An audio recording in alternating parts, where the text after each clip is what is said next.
Deus responde, né? Essa resposta. Ela está. Olá, estamos aqui mais uma vez com a Fortiori Cast. Agora, hoje especificamente, estamos num estúdio diferente. Estamos aqui no Baruch Studios, no bairro de Porto Canoa, no município de Serra. E esperamos, nesse tempo aqui, apresentar uma boa teologia, uma teologia relevante para a sua vida cristã, para a sua devoção, para o seu exercício espiritual. E hoje contamos com a presença do pastor Rodrigo Leitão. E o pastor Rodrigo é plantador de igrejas há várias décadas, também ministra aulas no seminário nessa área teológica de eclesiologia e plantação de igrejas, e tem muito a compartilhar conosco de sua experiência. E por essa ocasião, ele esteve aqui na Igreja Presbiteriana de Porto Canoa, nos dando a honra de uma palavra para o aniversário da igreja, e eu o convidei para a gravação desse nosso podcast de hoje. Pastor Rodrigo. Pastor Saul, que alegria revê-lo. Já tem aí um tempo, né? Quase 30 anos que a gente se conhece. Um prazer, um privilégio estar com você aqui, não apenas na igreja, mas também hoje no podcast, né? Então a gente quer, nesse tempo, definir, trabalhar um pouco do que seja o conceito de igreja hoje e na busca de um conceito saudável de igreja. Né? Pensando aí na grande comissão, no chamado bíblico de Mateus, para que façamos discípulos e os levemos, né, a um compromisso com a igreja. Ali está o sacramento, o batismo e tal. E pensando na dificuldade, né, pastor, na sociedade atual, de se construir. Aliás, eu sempre digo assim, quando a gente busca a construção de algo bom, quase sempre é necessária a desconstrução de algo não bom. É verdade. E nesse sentido, né, pastor Saul, eu costumo dizer que a gente tem um grande desafio, porque nós muitas vezes nos valemos, né, de uma boa teologia e temos boas respostas que nós entendemos como corretas, mas para a pergunta que ninguém está fazendo. E esse é um grande problema. Enquanto nós vemos aparecendo aí todos os dias algumas igrejas que elas têm uma teologia equivocada, podemos dizer assim, uma resposta ruim, mas as perguntas para as pessoas do nosso tempo. E é exatamente isso que as pessoas vão ouvir. Então, o desafio que nós temos é como usar essa boa teologia, boas respostas, mais para as perguntas que as pessoas do nosso tempo elas estão fazendo. Acho que esse é um grande desafio da igreja. E eu acho que isso passa também pelo fato da igreja ela recuperar a sua vocação, né, a sua razão de ser a partir e à luz da missão. Felizmente a igreja, ao longo da história, ela foi se envolvendo com uma série de outras coisas, muitas delas internas, e ela vai se ensimesmando, como a gente costuma dizer, olhando para si mesma e perdendo o seu propósito, né? Muitas igrejas, elas passam a assumir um papel de olhar ali para dentro e cuidar daquelas coisas que já estão ali estabelecidas, e ela entra num ciclo sem fim, né, de manutenção. E isso é muito ruim, porque quando a igreja entra nesse ciclo de manutenção, lidando ali com umas dinâmicas internas, ela acaba perdendo a sua razão de ser. Então, recuperar uma nova perspectiva é muito importante. Então, a gente tem esse grande desafio de olhar para a igreja e tirar a igreja desse ambiente de manutenção, mas também tomar um cuidado para que ela não vá para um outro extremo, ela se perceba apenas como uma empresa que tem que funcionar e fazer, né, com que as coisas girem, mas encontrar o equilíbrio dentro dessa dinâmica, né, focando na sua natureza ou resgatando a sua natureza que aponta para a sua missão de fazer discípulos discípulos, de ensiná-los à luz do evangelho, de conduzi-los na direção da maturidade. E isso tem implicações diretas e objetivas da maneira como essa igreja funciona, principalmente o seu jeito de ser igreja, aquilo que nós chamamos de eclesiologia, né? A maneira que essa igreja ela é igreja. Você pode ser igreja de diversas formas, né? Então, como é uma maneira saudável, à luz da nossa missão, de ser igreja no nosso tempo? Eu acho que esse é o desafio que a gente tem para conversar e responder, né? Conversávamos há pouco, antes de começar aqui a gravação, sobre a dificuldade dessa transmutação, dessa mudança de plantação ou do ato de plantar igrejas por conta de um modelo antigo de abrir igrejas, né? Era feito assim, mais para atender uma demanda de um bairro onde haviam algumas famílias ali que tinham muita dificuldade de ir até a igreja porque era longe, ônibus, geralmente dia de domingo é complicado e tal. Eu estou pensando aqui até nessa igreja que eu estou pastoreando hoje aqui em Porto Canoa. Então, era diferente o jeito de plantar a igreja. É né? interessante, Saul, que se você for olhar isso que você está trazendo, isso passa pela motivação, né? Por que essa igreja está nascendo? E a motivação, muitas vezes, eu não estou dizendo que essa não era uma motivação legítima, mas a motivação, ela não era alcançar pessoas, a motivação não era a evangelização, a motivação não era fazer o nome de Cristo conhecido, a motivação era dar uma assistência espiritual para... Desculpa, eu achei... A motivação era dar uma assistência espiritual para essas pessoas que estavam ali longe do hospital. Então, se criava para essas pessoas um posto de saúde para que elas pudessem ser atendidas. E é por isso que muitas vezes a igreja nasce em si mesmada, olhando para si mesma, porque são pessoas que estão ali como pacientes, dependendo, né, da ação externa de alguém para poder cuidar delas. Então, elas não percebem a sua missão.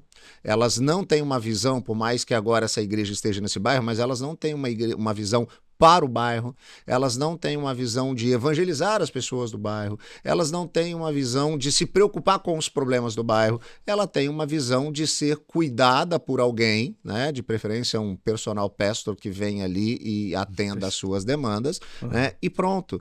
E essa igreja, ela acaba então não se desenvolvendo de uma maneira muito vagarosa. É por isso que em alguns contextos, no contexto, por exemplo, da nossa denominação, a Igreja Presbiteriana do Brasil, a gente vê ali aquela dinâmica de algumas congregações que elas chegam a 20, 25, 30, 35 anos sem conseguirem se organizar em uma igreja, sem de fato se tornarem uma igreja. Por quê? Porque elas ainda não entenderam nem sequer o seu papel.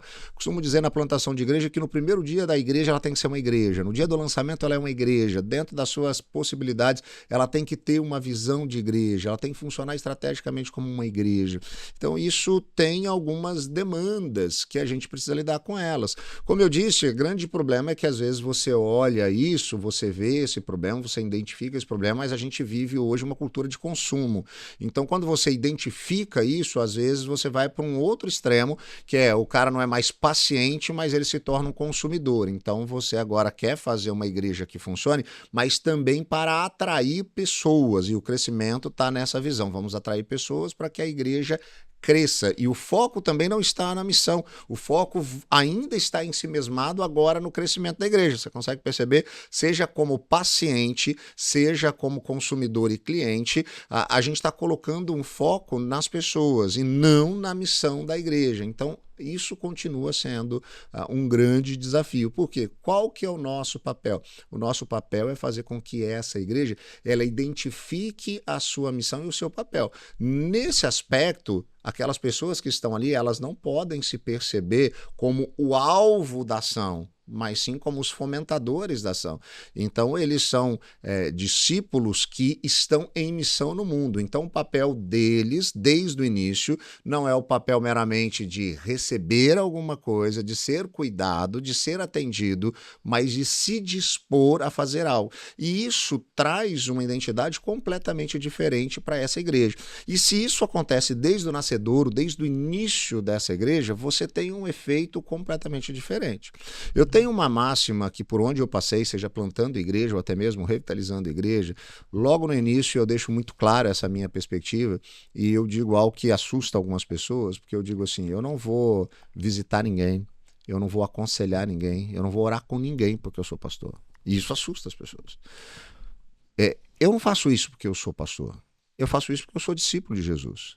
Eu não visito, oro e aconselho porque eu sou pastor. Você me conheceu ainda na minha adolescência e eu tinha preocupação com pessoas, muito antes de ir para o ministério pastoral, de aconselhar, de visitar, de ajudar no que eu pudesse, porque eu fazia isso como discípulo. Isso não é o meu papel de pastor, isso é o meu papel de discípulo.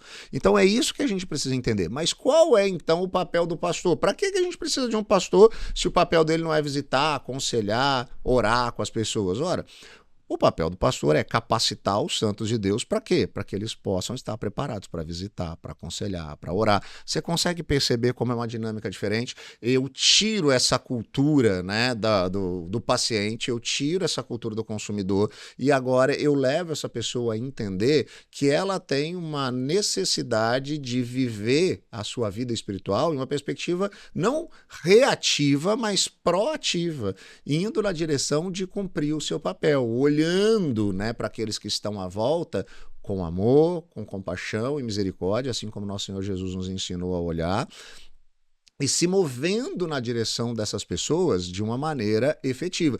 E isso tem implicações diretas em toda a estrutura da igreja. A relação entre o pastor e os membros, qual é o papel do pastor, qual é o papel do membro, como que essa igreja se relaciona com a cultura, como essa igreja lida com os seus momentos, sejam eles litúrgicos e de ensino e de conexão com pessoas, como que essa igreja se multiplica, né, como que ela cresce, como que ela planta novas igrejas, porque essa mudança de paradigma, ou talvez o retorno a um real paradigma que foca na missão, traz aspectos que eles implicam em toda a vida da igreja, né? E aí você vai ter igrejas completamente diferentes, dependendo do que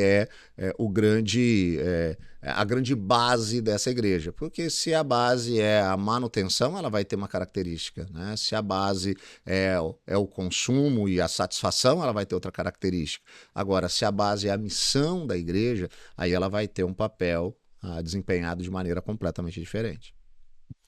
Quando você tem uma igreja, como você disse, uma igreja posto de saúde, que é de assistência àquelas pessoas, e você provoca uma mudança de paradigma, você vai continuar existindo aquela igreja ali, com aquela demanda ali. Aí você provoca essa mudança. Essa igreja cliente também, se você tiver uma igreja cliente e quer mudar o norte da percepção dos seus membros, você ainda vai ter, ainda que de forma mais sutil, esse desejo de consumo, de ter o culto, a liturgia, a própria igreja como consumo, como objeto de consumo, né? Mesmo que você comece a provocar mudanças. Como é que fica esse desafio, então, de provocar mudanças tendo a cabeça das pessoas pensando da mesma forma? Joia. Eu acho que a única maneira de você efetivamente fazer essa mudança, pastor Saul, tem a ver com algo que o próprio Jesus nos ensinou, é uma receitinha antiga, chama discipulado. Porque quando nós derramamos vida na vida de pessoas, para que elas entendam e compreendam isso, porque eu diria, essas pessoas muitas vezes têm essa perspectiva de igreja, não é pela maldade no coração delas, ainda que o nosso coração seja naturalmente maldoso, né, por conta da nossa condição de pecadores, mas Geralmente, essa falta de dificuldade em entender é porque elas nunca foram ensinadas de uma outra perspectiva, ou talvez nunca foram ensinadas de uma perspectiva bíblica sobre a natureza da igreja. Então, elas acham mesmo que a igreja é isso. Agora, quando você se dispõe a caminhar com essa pessoa, cuidando dessa pessoa, o que você está dizendo para ela de maneira intencional?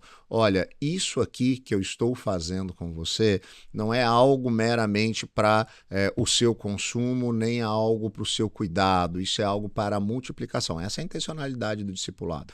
É você trazer ali algumas pessoas no início, onde você vai ajudá-las a perceber uma mudança de paradigma, vivendo isso ao lado delas. Então, você vai trazê-las para perto para que elas possam ver como que você faz isso, como você está cuidando delas e da família delas e como ela pode multiplicar isso também, né, de uma maneira muito efetiva. Então, essa intencionalidade em relação ao discipulado, ele gradativamente ele vai mudando a igreja de dentro para fora. E essa é uma mudança muitas vezes silenciosa, porque as pessoas confundem, elas acham que discipulado é uma programação. Pessoal, às quartas-feiras, 19 horas, nós vamos ter aqui o culto de discipulado. Não é isso. Discipulado tem a ver com um movimento silencioso, porque você está identificando ali pessoas que podem multiplicar sua visão, sua liderança. Você intencionalmente se aproxima dessas pessoas. Você tem uma caminhada que não é uma caminhada breve, porque para muitas dessas pessoas essa mudança de chavinha ela vai demorar tempo. Então você vai caminhar com essas pessoas durante, né, uma longa jornada, às vezes, para que isso mude na cabeça delas e elas gradativamente possam ir multiplicando essa visão. Então essa é uma questão silenciosa. Dentro do processo da revitalização de uma igreja, onde as coisas já estão acontecendo de uma determinada maneira e você precisa mudar, isso vai ser mais lento. É por isso que a gente diz que a revitalização de uma igreja, ela leva tempo.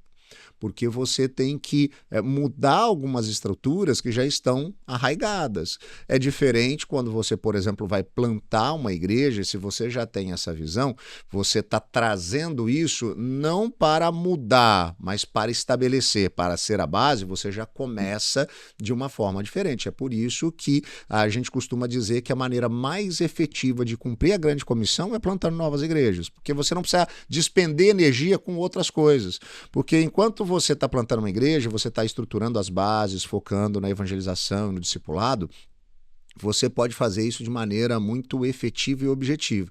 Quando você está em uma igreja estabelecida, você precisa lidar com algumas outras coisas que vão consumir muito o seu tempo, porque para ensinar isso você tem que desconstruir, como você diz, outras coisas, então isso vai demandando mais energia e mais tempo também. É impossível de fazer? Claro que não. Como eu disse, você precisa de uma outra dinâmica, você precisa de mais paciência. Então, caras que são muito assertivos e muito abruptos, talvez tenham um pouco mais de dificuldade, porque eles querem ver o resultado rápido, e esse é um trabalho um pouco mais lento. Então, a revitalização tem essa perspectiva. A plantação de igrejas, ela deve ter uma outra dinâmica, porque você está construindo algo do zero. É como pensar em uma casa. Tem duas possibilidades. Você pegar uma casa que ela já está ali estabelecida há muito tempo e às vezes ela já tem inúmeros problemas, às vezes a fiação é ruim, às vezes o encanamento é ruim e você vai fazer uma reforma naquela casa e o máximo que você consegue fazer são algumas adaptações, você tira uma coisa, muda outra, mas aquela estrutura ela continua. Então para você ir acertando essa casa, o trabalho sobre ela é mais complicado. Agora, se você vai do zero, pegar a planta e construir essa casa já sabendo como ela deve ser, é muito mais efetivo do que você transformar aquela casa no ideal que você está trazendo. Então é por isso que a plantação de igreja ela gera essa possibilidade. Como eu disse, não é que seja impossível você fazer a reforma naquela casa, mas dificilmente ela vai ter o ideal daquilo que você sonhou ali no papel, se você pudesse estar construindo do zero. Então essa é a dinâmica, né, em relação à plantação de igreja, que faz com que essa igreja tenha uma visão diferente. E isso gera também um efeito nas pessoas que estão vindo, porque quando você está plantando uma uma igreja, as pessoas veem, né, essa possibilidade de experimentar algo novo. Mesmo pessoas que elas têm uma boa motivação, que é a motivação da missão da igreja, elas não estão encontrando isso no lugar onde elas estão, e elas olham para aquilo que está começando, opa, e elas percebem, isso pode de fato funcionar. É diferente delas olharem para a revitalização de uma igreja e elas estão ali, olha, não está dando certo aqui, se eu for para um outro lugar que estão tentando, mas lá também tem os mesmos problemas. Então, entre ficar aqui onde eu estou, que tem seus problemas, mas eu já conheço todo mundo, ir para um lugar que também tem seus problemas e acontece do mesmo jeito, e eu não conheço ninguém, ou é melhor ficar por aqui mesmo. Então, a plantação não, ela gera uma dinâmica, opa, eu posso experimentar algo diferente. E aí isso faz com que algumas pessoas venham, né, ávidas por experimentar isso. Então eu posso dizer, eu posso afirmar que nessas últimas décadas a IPB tem questionado o seu jeito de plantar igrejas e estamos trabalhando uma redefinição do conceito de ser igrejas.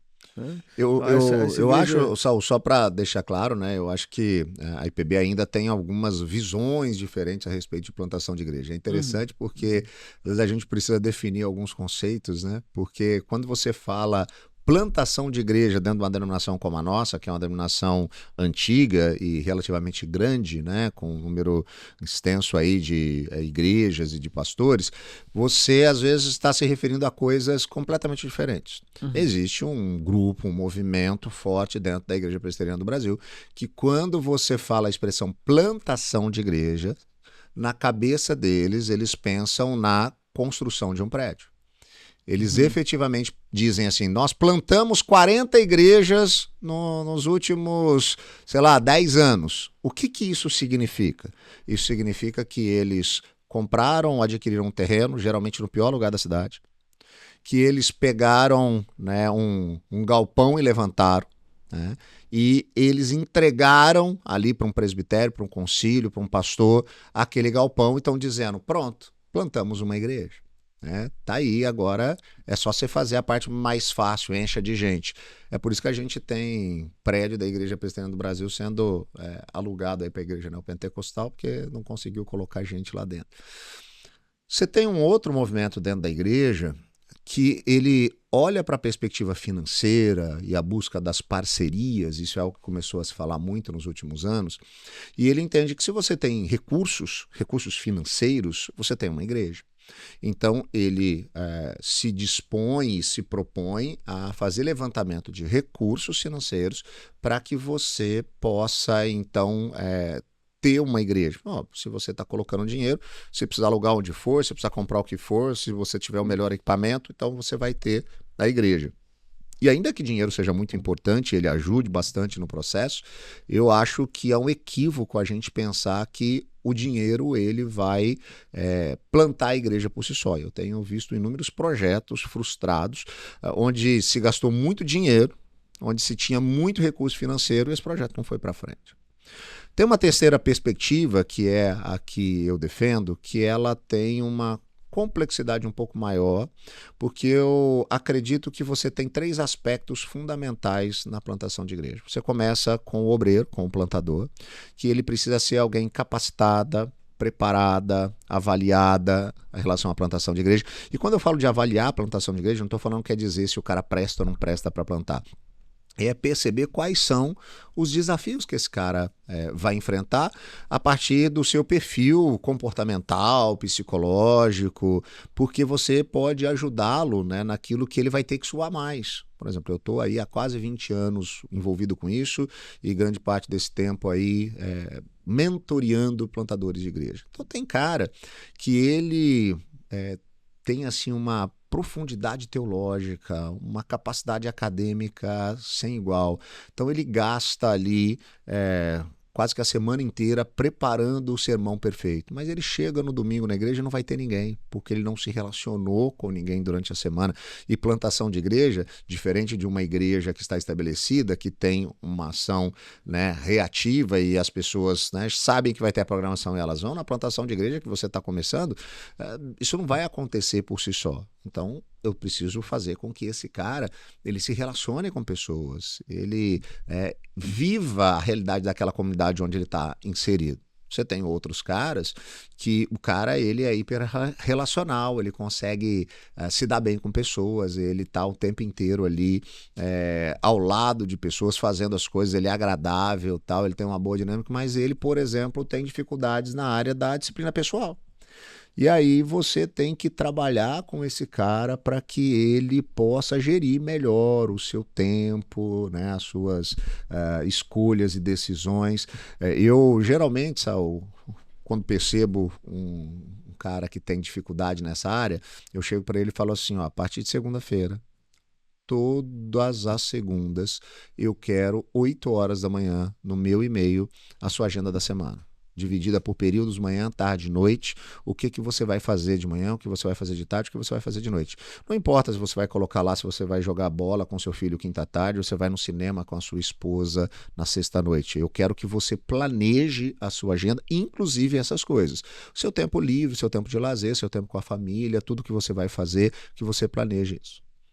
Você sabe quantas vezes eu abri o e-mail para ver essa planilha? Nunca, porque não é para mim, é para ele. Ele está fazendo, acreditando que eu estou ali e disse que só vou continuar mentoreando se ele me mandar. Só que não importa para mim o que ele vai fazer. O que eu quero é saber se ele está se planejando. Então, toda essa questão focada ao plantador, um cara que está preparado, que entende o que é plantação de igreja, que foi avaliado, que é capacitado, que é mentoreado, então isso em relação ao plantador. Esse é o primeiro aspecto e é muito importante. O segundo tem a ver com um projeto bem estabelecido, bem preparado. Um dos grandes equívocos da plantação de igreja é o pessoal achar que simplesmente você aluga um lugar e anuncia que vai começar um culto e no domingo seguinte você está lá e esperar que as pessoas venham sem preparar isso. Um projeto tem que ter etapas. Por exemplo, a formação de um grupo base que antecede ao culto público, ao dia do lançamento, como os americanos gostam de chamar, é muito importante. Por quê? Porque ele vai ter um papel definidor no caminho dessa igreja. Pensa comigo. Você diz assim, vou começar uma igreja em tal lugar, em tal bairro, aluguei um espaço, semana que vem a gente tem um culto. E aí você convida pessoas aleatoriamente e você começa esse culto. Você tem lá 30 pessoas, uau, 30 pessoas atenderam o convite, a propaganda foi bem feita, elas chegaram. Cada uma dessas pessoas tem uma resposta diferente para a pergunta, o que é igreja? Em menos de 2 meses essa igreja vai ruir. Por quê? Porque cada um está puxando para um lado, cada um identifica uma coisa, cada um tem dentro do seu coração algo que ele acredita ser importante. Isso tem a ver com a expectativa dela? A expectativa do grupo, a falta de compreensão. Quando você trabalha primeiro um grupo base, você... vamos dizer assim, você alinha essas expectativas, você traz todo mundo para a mesma página. Eu costumo dizer que plantar a igreja é como definir que nós, junto com um grupo de pessoas, vamos construir um navio, colocar no mar e ir para algum lugar. Então, para onde nós vamos? Bom, nós vamos para a Espanha. Por que nós vamos para a Espanha? Nós vamos para a Espanha porque a gente vai dar tchau pro Rafael Nadal, que está se aposentando. E a gente quer assistir o jogo do Real Madrid, do Barcelona, e a gente quer ver uma tourada. Então, é por isso que nós estamos indo para a Espanha.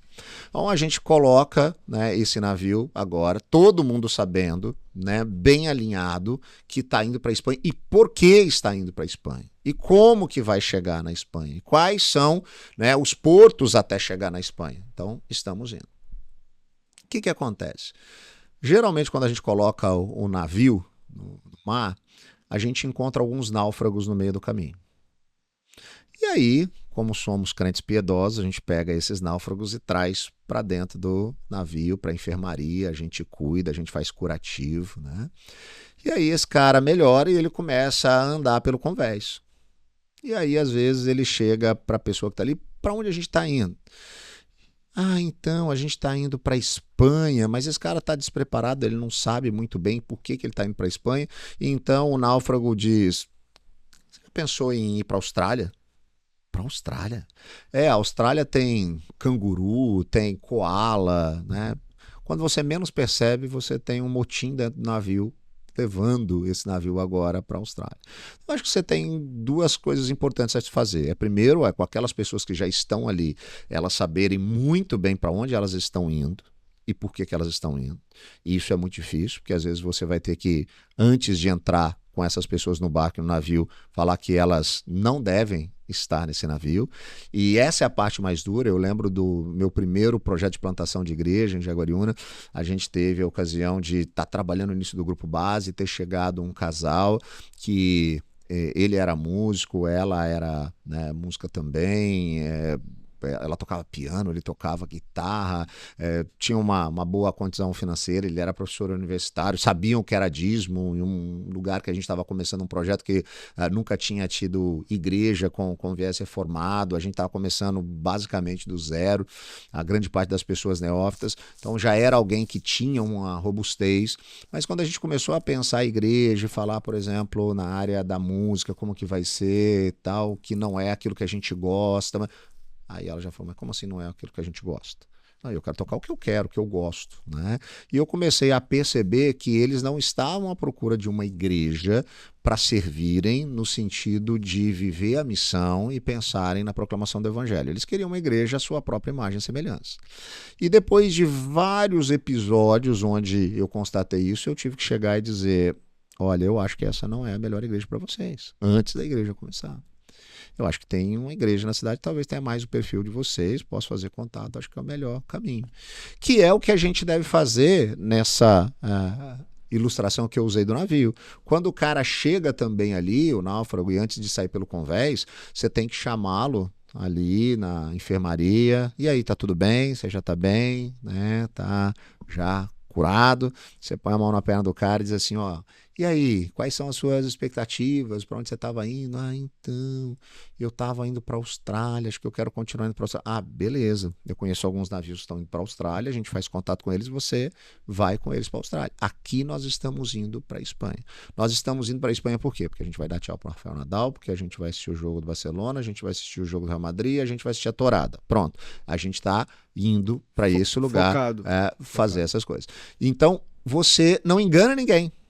Esse é o problema. Às vezes a gente quer, não, mas para crescer, depois da gente... Cara, isso não existe. Essa coisa de, vamos aceitar a pessoa no sentido de ela quer outra coisa, eu sei que ela quer outra coisa, depois a gente conta. Não, você tem que ser muito claro. Porque principalmente pessoas que vêm de outros navios, vêm de outras igrejas, essas pessoas, elas já têm as suas expectativas formadas. E elas acham que elas vão mudar o rumo do navio. Você está achando que essa pessoa vai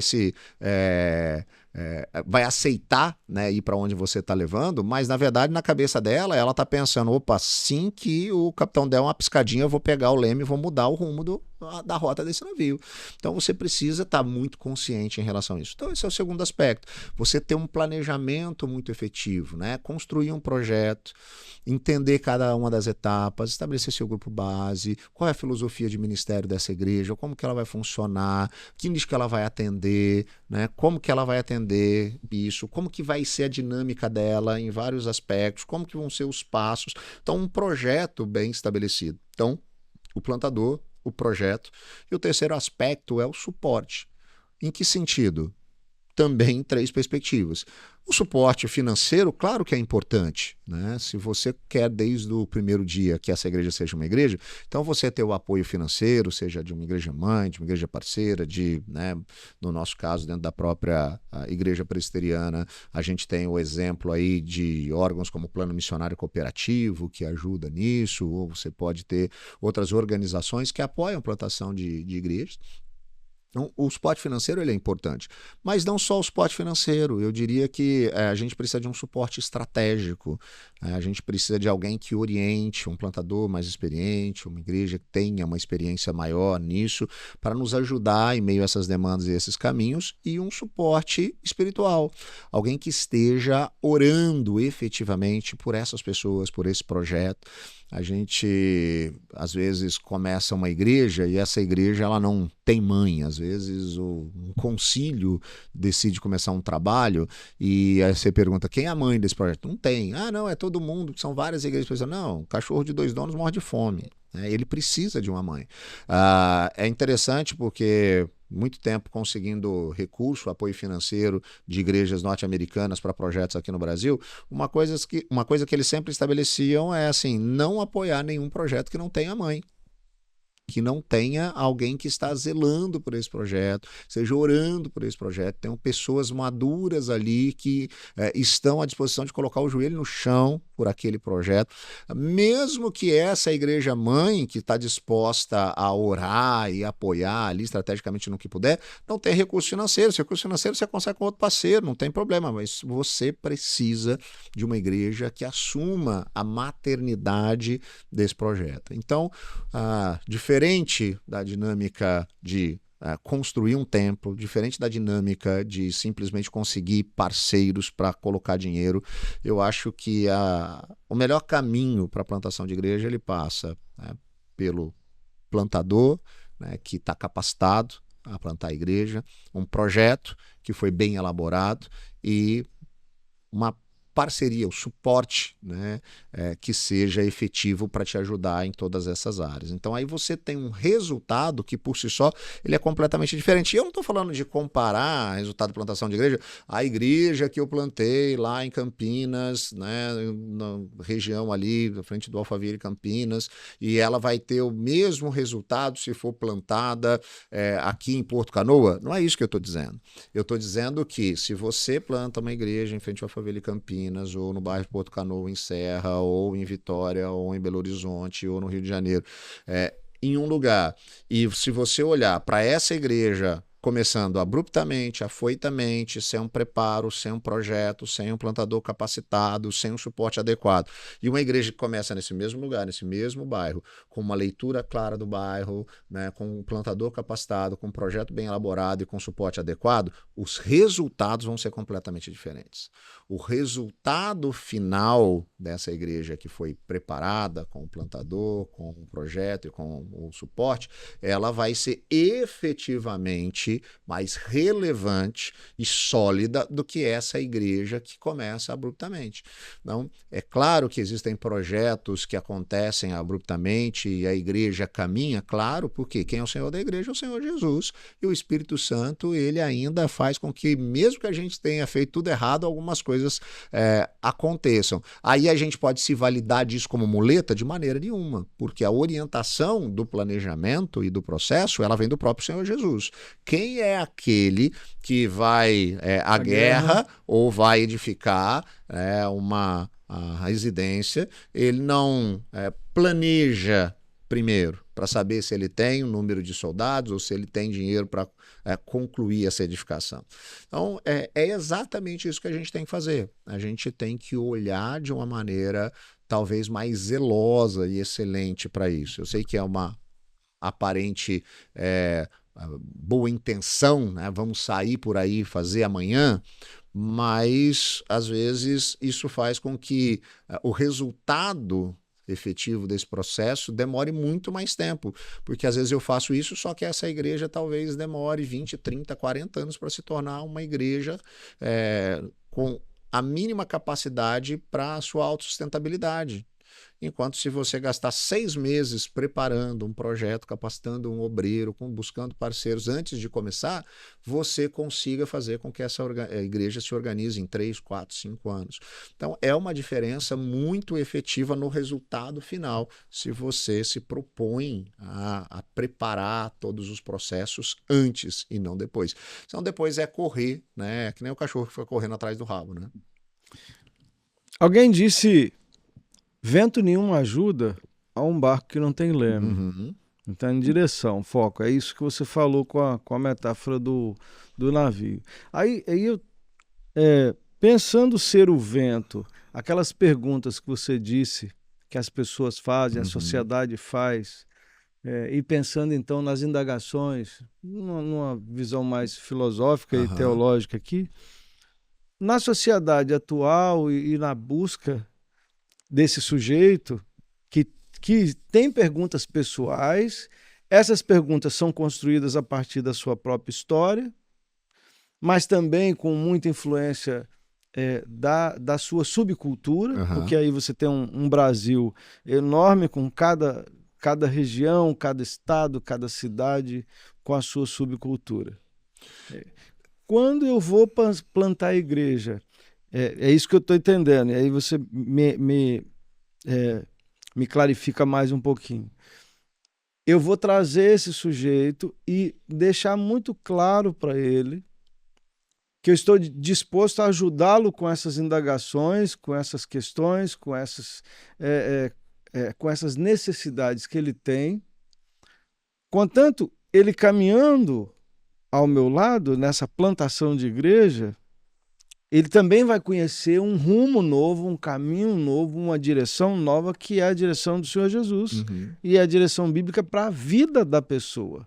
E aí ele vai, aos poucos, abandonando algumas indagações. Isso aqui, eu estou perguntando isso aqui, mas não me interessa muito a resposta disso também. Não é? E aí, nesse sentido, Rodrigo, eu deixo a pergunta também que eu precisava que você me respondesse.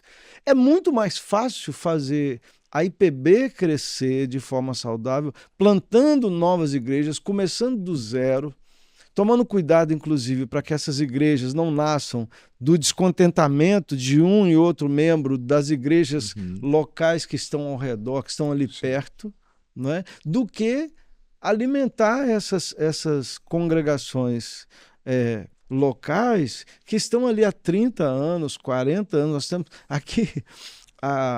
aqui num dos presbitérios da Grande Vitória, havia, há décadas atrás, uma congregação que tinha orgulho de dizer: nós somos a congregação mais antiga do Brasil, como se isso fosse algo bom. E ainda faz festa de aniversário para a congregação, né? Exato, então vamos comemorar 90 anos. Né? Que somos congregação. Então, para eles não tinham problema de continuar a congregação. Né? Então, conseguiu pegar aí o que eu precisava então, são duas diferentes, né?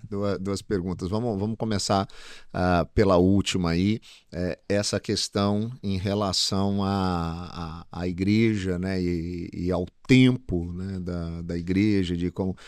Então, é muito importante, né? Se a gente tem essa intencionalidade, a gente conseguir aí ter resultados que sejam, né, mais efetivos e ajudem essa igreja a entender a importância, né, do seu crescimento, do seu desenvolvimento, né, nessa perspectiva.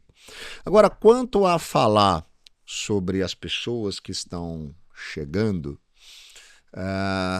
e como a gente lida com essa realidade, as indagações delas. O pastor Ricardo Agreste costuma sempre dizer que uma boa comunicação, a gente tem que sempre partir de uma perspectiva, né, do momento de vida dessas pessoas, tanto nos aspectos globais quanto nos aspectos locais. Né? E o que isso significa? É perceber as indagações que são indagações que todo mundo tem em qualquer lugar do mundo por causa do momento que a gente está vivendo.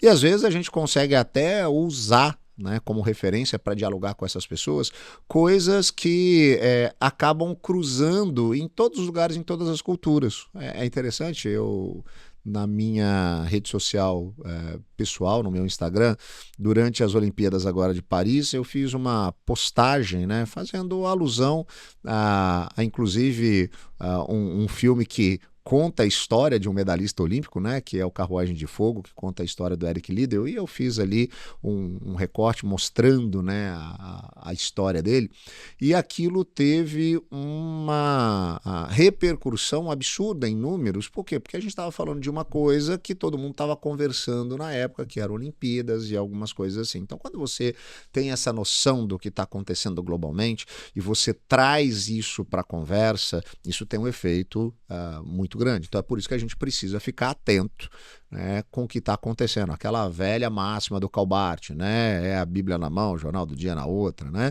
A gente precisa ter essa perspectiva de entender o que está acontecendo, quais são, né, as tendências, os questionamentos, inclusive dentro da cultura, como a cultura está se movendo, né?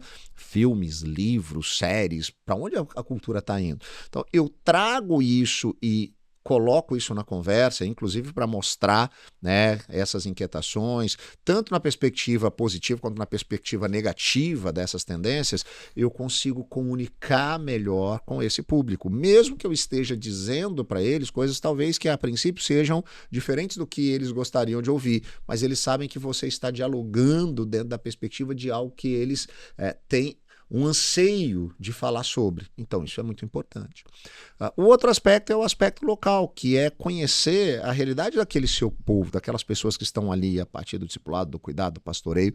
Você vai ganhando essa percepção e você vai respondendo também algumas demandas que você vai percebendo, ela talvez não seja algo que naquele momento todo mundo, em todo lugar do planeta está pensando, mas que aquela comunidade precise lidar. Eu lembro que em uma ocasião, né, em plantação de igreja, eu estava em um momento, sei lá, a gente tinha 50, 60 pessoas, né, isso talvez fosse ali umas 20 famílias, 20 e poucas famílias, e aconteceu que num período de 3 meses, Saul, todas essas famílias, sem exceção, tiveram que lidar com luto. Todas elas passaram pelo luto. Foi um negócio assim estranhíssimo. Pessoas próximas, algumas mais próximas, outras um pouquinho mais da família, de todas as famílias da igreja, num prazo de 3 meses lidaram com o luto. Eu falei, opa, eu preciso tratar disso. Porque existem muitas dúvidas na cabeça dessas pessoas a respeito da morte e tudo mais. Eu lembro que eu fiz até uma série onde eu fui abordar esse aspecto, pregações expositivas sobre textos bíblicos que falam sobre a morte, para trazer conceitos, né, daquilo ali. Eu até chamei essa série de Encontro Marcado, né? A gente teve lá um filme com o Brad Pitt, né, que ele era a morte, né? Então eu trouxe essa dinâmica para poder falar de textos bíblicos que falam a respeito da morte. E ajudar essas pessoas a terem qual é a visão bíblica a respeito disso e responder às indagações, os questionamentos, os anseios, as preocupações, as lutas do coração dessas pessoas. Então, olha só, é uma dinâmica de você conseguir olhar, tanto numa perspectiva global, o que as pessoas estão pensando e dialogar com elas a partir dessa dinâmica, mas também perceber o momento pessoal dessas pessoas e responder alguns questionamentos que talvez eles não sejam questionamentos que todo mundo está pensando naquele momento, mas aquela comunidade está lidando. Então, esse é o grande desafio, a perspectiva global, a perspectiva local, mas responder aquelas que são, de fato, demandas das pessoas. Então, isso é muito importante, você fazer esse diagnóstico, você ter essa leitura, né? Eu não estou falando aqui de mandar recado no púlpito, uma família fez isso, o cara traiu a esposa, então vou pregar sobre. Não é esse tipo de coisa que eu estou falando, mas ter uma leitura que ela seja de fato ampla, né? Que ela tenha uma realidade ou para todo mundo ou para toda aquela igreja e responder aos questionamentos que estão no coração daquelas pessoas, né? E de fato que gera às vezes mensagens, estudos bíblicos também, é uma sensibilidade empática ao que as famílias da igreja vivem, ao que você está vivendo, de repente, no próprio bairro onde a igreja está Sim. inserida, né? Como disse uma outra pessoa, quando eu sou pastor de uma igreja, eu tenho que me propor e ampliar a visão que eu sou o pastor do bairro. Sim. O que está passando o bairro é que... Você tocou num negócio bem interessante, porque eu tenho ensinado muito isso em plantação de igreja, que uma das decisões quando você vai plantar uma igreja é que tipo de igreja essa igreja vai ser. Ela vai ser uma igreja para o bairro, para a cidade ou para uma região, e isso é importante porque isso também vai mudar algumas dinâmicas. Por exemplo, existem algumas igrejas plantadas em alguns lugares que eu diria, dificilmente elas vão ser uma igreja para a cidade. Por quê? Porque elas estão em alguns lugares, em alguns bairros, onde não é o fluxo da cidade. Então, o que é uma igreja para a cidade? É uma igreja que, queira ou que não, ela vai estar localizada em um lugar onde o fluxo da cidade passa por ali.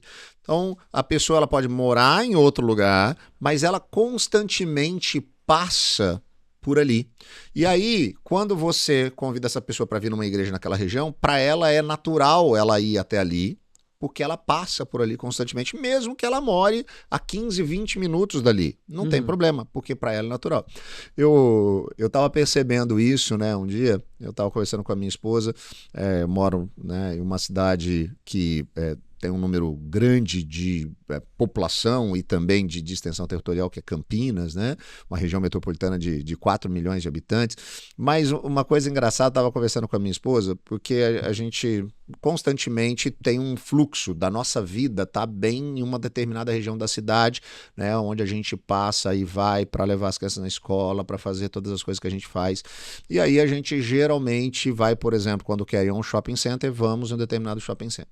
E aí, um outro shopping center, um outro lado da cidade, que a gente sempre fala, tá, tem coisa lá naquele shopping. A gente falava assim, não, mas aquele shopping é muito longe. Aquele shopping é muito longe.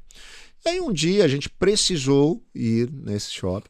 E aí eu coloquei lá no Waze e o meu espanto foi perceber que, na verdade, né, em tempo ali, ele é a mesma distância, o mesmo tempo do que naquele que eu vou constantemente. Mas como esse que eu vou constantemente, ele está no fluxo, eu passo na frente dele para tudo que eu vou fazer, para mim ele é perto. Né? Aquele que não está no meu fluxo, ele é longe. Isso funciona quando a gente vai pensar em igreja. Então, a igreja para a cidade, ela está em lugar que as pessoas, no geral da cidade, elas passam por ali. Então, mesmo que seja longe, é perto.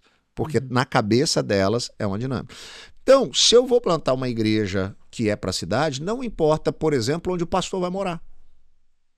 Porque isso não é relevante para aquela igreja que é da cidade. Uma igreja para uma região, a igreja que eu estou envolvido, a gente começou o projeto da Metropolitana no segundo semestre de 2022 com o Grupo Base. Em fevereiro do ano passado, em 23, a gente iniciou os cultos públicos e agora há 15 dias a gente teve ali a aprovação para a organização da igreja, pouco menos de 2 anos do nosso primeiro culto. E a igreja desde o início ela foi pensada para ser uma igreja para a região, ela está localizada estrategicamente em uma bifurcação ali de toda a região metropolitana de Campinas tendo fácil acesso.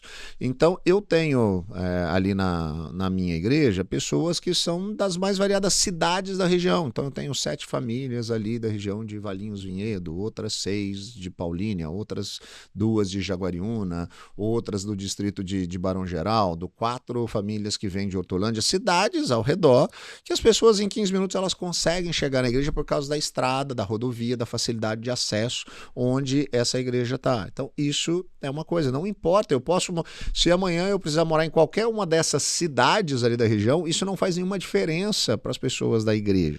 Agora, por exemplo, se você vai começar uma igreja especificamente dentro de um bairro, né? Onde é um bairro onde as pessoas não têm esse trânsito, esse fluxo comum, as pessoas dificilmente vão para lá, a não ser que estejam indo mesmo para lá por alguma razão. Então, quem que essa igreja vai atingir? Ela vai atingir pessoas, no geral, mais próximas ali daquele bairro ou, no máximo, do bairro seguinte, né? Então, o que implica na dinâmica? Implica na dinâmica de que o obreiro que vai estar à frente aqui, ele precisa conhecer muito bem o bairro e a dinâmica do bairro. Ele precisa estar na padaria onde as pessoas do bairro compram pão. Ele precisa estar no supermercado onde as pessoas do bairro fazem compras. Ele precisa conviver ali, ser percebido dentro dessa dinâmica. Por quê? Porque ele está plantando uma igreja que ela tem o objetivo de cuidar, de servir àquele bairro. Então, ela vai atender as demandas, os problemas daquele bairro. Mas para isso acontecer, a liderança precisa estar ali muito envolvida com aquele bairro. Então, até esse tipo de decisão, que é muito estratégica, precisa ser feita. O que não quer dizer que uma é boa ou outra seja ruim. De jeito nenhum, muito pelo contrário. São objetivos diferentes e focos diferentes. Focos diferentes. E isso que é o planejamento. Não tem problema nenhum você, né? Eu vou, sei lá, fabricar uma moto e eu vou fabricar um avião. Eu não posso entrar numa coisa e dizer assim, fabricar um avião é bom, fabricar moto é ruim? Não, né? Vai falar isso, pô, um monte de motoqueiro que tá de Harley Faz Davidson para lá e para cá, né? Também. Só que a dinâmica para fabricar um avião, ela é diferente da dinâmica para fabricar uma moto. As peças são diferentes, o processo é diferente, né? Os validadores ali, né? Os agentes de validação daquilo ali são diferentes. Então, é essa a dinâmica. Então, se você já tem essa visão desde o início, como é que você, né, vai ir trabalhando isso dentro desse processo?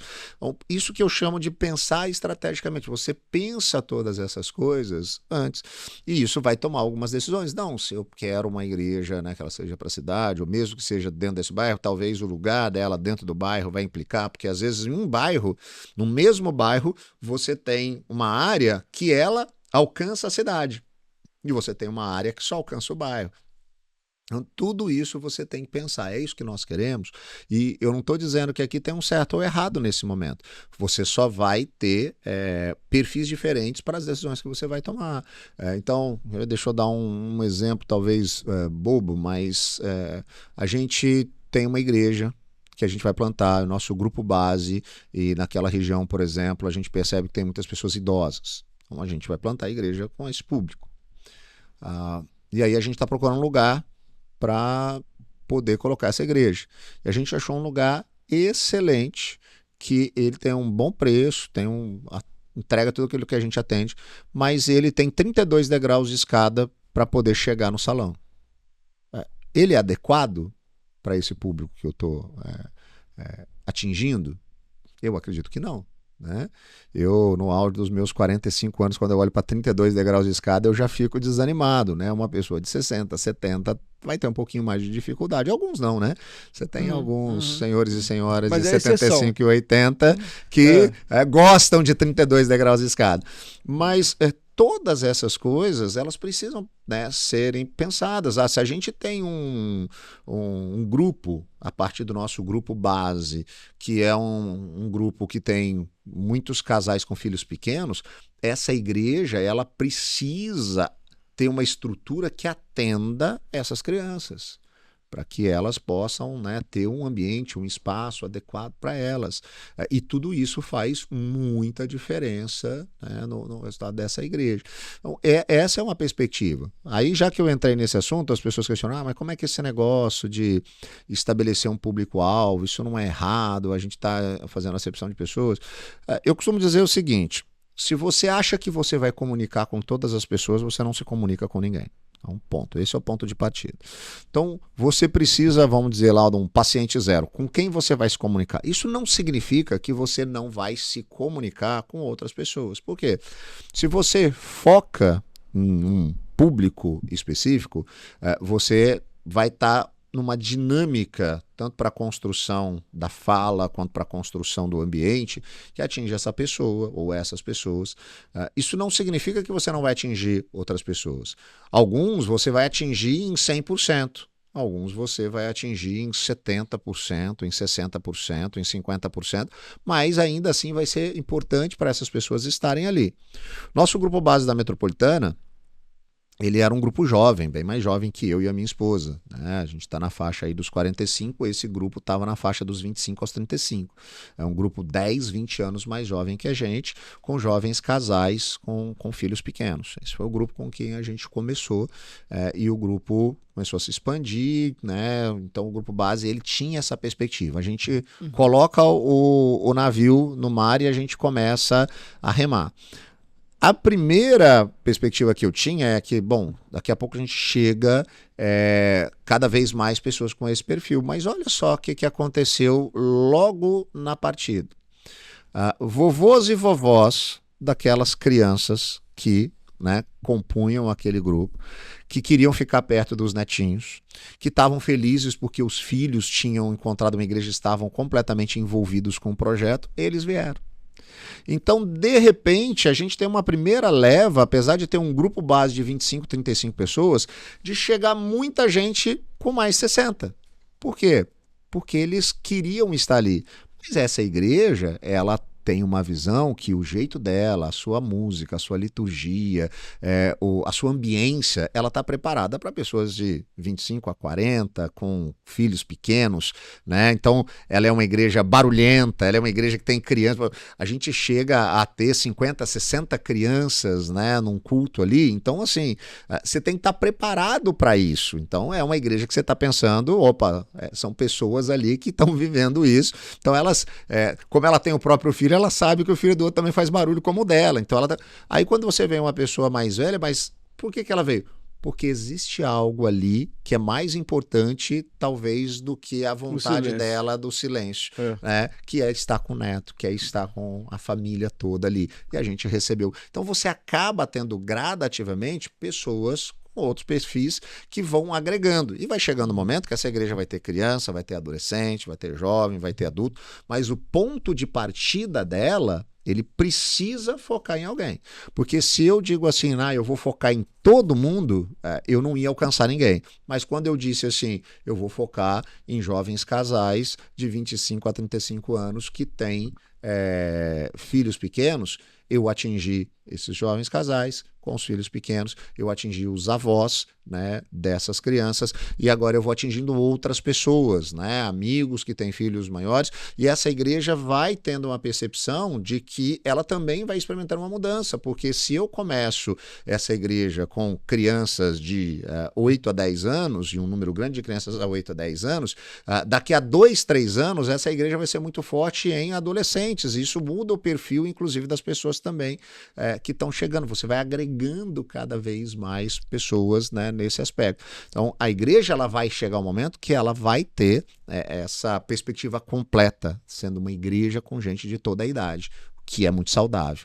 Mas você precisa ter um foco inicial em quem são as pessoas com quem você vai se comunicar. Porque se você não tiver isso, você não se comunica com ninguém. Entendi. E se antes, na minha época de formação, lá nos anos 90, formação teológica, pensava assim em missiologia, em preparar o aluno aí para ou trabalhar com missões aqui no Brasil ou ir para fora do país. Hoje a gente tem algo mais focado nessa filosofia de plantação de igreja e eu percebo que é algo mais são e mais sensível para as famílias e para as demandas familiares e o que o ser humano está pensando, não só no foco eclesiológico, não só na ortodoxia, mas numa ortopraxia que tenha, de fato, essa sensibilidade para acolher as pessoas e vamos trabalhar junto nas necessidades de cada um. Isso é muito legal. E uma visão que ela se torna cada vez mais missional, né? Eu costumo dizer que o termo missionário, todas as vezes que a gente ouve, a gente pensa assim, alguém que não sou eu fazendo alguma coisa que não é aqui. Né? Se você ouve a expressão missionário, é isso que a gente pensa. Missionário é o cara que está na África, é o cara que está no Oriente Médio, é o cara que está com os indígenas, entre os ribeirinhos. Ele nunca é alguém, né, que está aqui, nunca sou eu.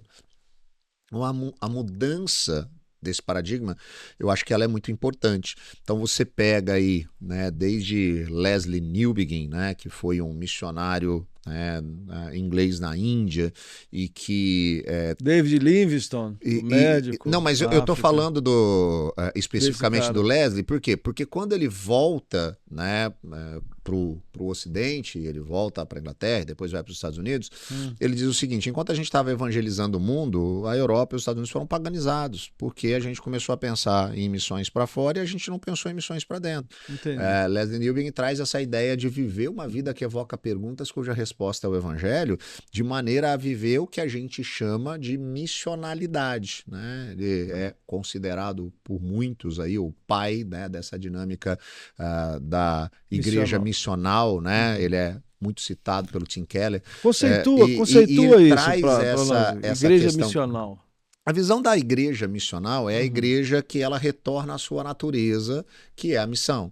É uma igreja que ela está focada focada no seu papel, ela entende que o seu papel não é o papel de atender às necessidades consumistas do nosso tempo, ela não é o papel, né, de trazer o cuidado para aquele paciente, né, do hospital que a gente falou no início, simplesmente atender demandas que estão ali, mas existe uma intencionalidade em capacitar e preparar discípulos para cumprirem o seu papel, né, e a sua vocação, porque nós recebemos de Cristo um ministério, que é o ministério da reconciliação. Por meio de Cristo, né, Deus está reconciliando consigo o mundo, ele nos concede esse ministério e nos concede essa mensagem. Então é uma mensagem que nós vivemos, né, dia a dia, com atitudes e palavras, que ela impacta aqueles que estão à nossa volta. Então a visão da igreja missional é uma igreja que entende o seu papel, né, na sociedade, em atitudes e palavras, transbordado o evangelho. Então ela não está focada naquilo que é para dentro, mas é um movimento que é para fora.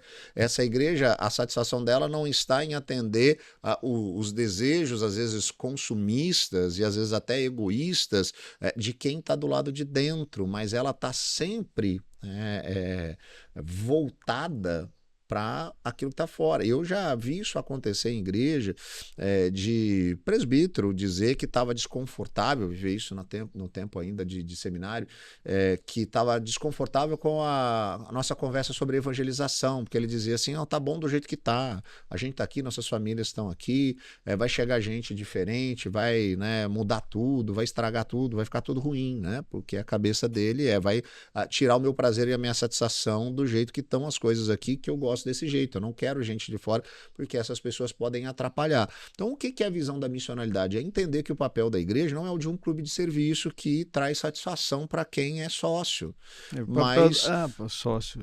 ele é alguém que ele é a igreja sou eu, um organismo que ele está sempre, né, nessa ação, né, de eu não vou lembrar se é do Dietrich Bonhoeffer, aquela frase de que a igreja é a única organização no mundo, né, que tudo que ela faz, investe, não é para os de dentro, mas para os de fora.